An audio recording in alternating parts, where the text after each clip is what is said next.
Assalaamu calaykum asxaabteyda. Muuqaalkan aadka aadka u quruxda badan wuxuu idinka soo gaarayaa Gedo Soomaaliya. Waa muuqaalkii ugu horeeyay ee soo galiyay inta aan nimid.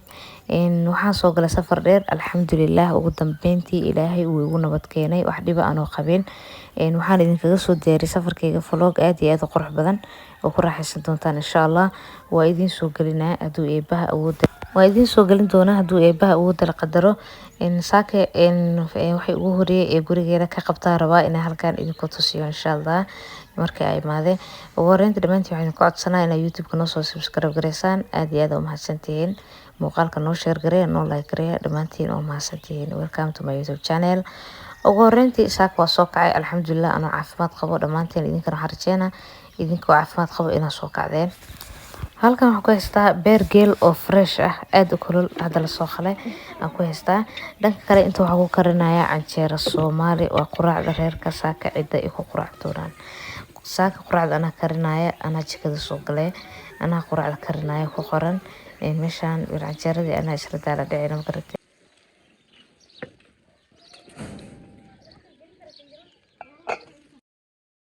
waxaa la gaaray 6:00 subaxnimo xilliga qorax soo baxa maasha Allah waxaan rabaa inaan reerka quraacda u soo kariyo saakay laakiin inta la gaarin gurigan waxaa ku nool xoolahan idaha dhaqaaleysana iyo digaagaas ayaga hadda aqoodinaya wixii la siin lahaa u daadinaya raashinkoodii maasha Allah guriga xoolaha ku nool yihiin guriyaha kale walaa way ka qurux badan yihiin qof kasta Soomaali xoolaha dhaqdo waxa waaye gurigiisa xoola waa inay joogaan xoolaha nabadgelyo waaye walaahi iyo maxaa la dhihi jiray farxad iyo nasiinayaan maasha Allah waxa u baahan markasta caanahooda hilibkooda marmarno Soomaaliha nolosheena ku jirto xoolahan cuntada xitaa way cunaan xoolaha guriga lagu dhaqaaleysto waxay cunaan raashinka guriga laga cuno kale hadda xasiina dhanka kale halkan waxaan ku diyaarinayaa quraacda ciida reerkan u sameeynaya quraacda saaka aniga maasha Allah canjeerada hadda duwaya walahi laga sheekay karo cuntada dabka lagu kariyo dhadhankeeda macaankeeda shacnigeeda intaba qiyaas ma lahan ku iri maasha Allah wakaas canjeeradan sidaas gaduudka quruxda badan ee ku soo bixaysaa inaba caadi ma ahan maasha Allah canjeeradii waa soo dhameeyay hadda dhanka kale waxaan rabaa inaan beerki soo kariyo beerki quraacdaas canjeerada lagu cuni lahaa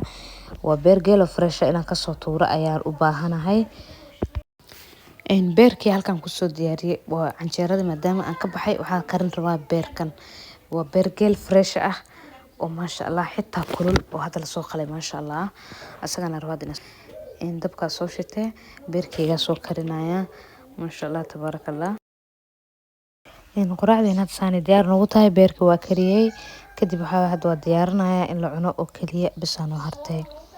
maasha Allah tabarakallah ilaahay hanoo siyaadiyo nimcada wadankeena iyo wax walba oo haysano ilaahay hanoo siyaadiyo oo hanoo barakeeyo run ahaantii muuqaalada kale aad iyo aad uga duwan yahay farq weyn u dhaxeeyo gurigeena in ka soo salaamay maanta waa idin soo badin doonaa rutiinada vlogyada wax walba waa idin soo duubi doonaa insha Allah idinkana waxaa idinka codsanayaa inaad muuqaalka ii share gareysaan ii like gareysaan meel dheer gaarsiisaan asxaabtiina la wadaagtaan muuqaaladeena intaan ku ekaan doonaan insha Allah waa idin soo galin doonaa muuqaalo badan xiiso gaar ah la idin soo galin doonaa insha Allah inta joogo haduu Ilaahay idmo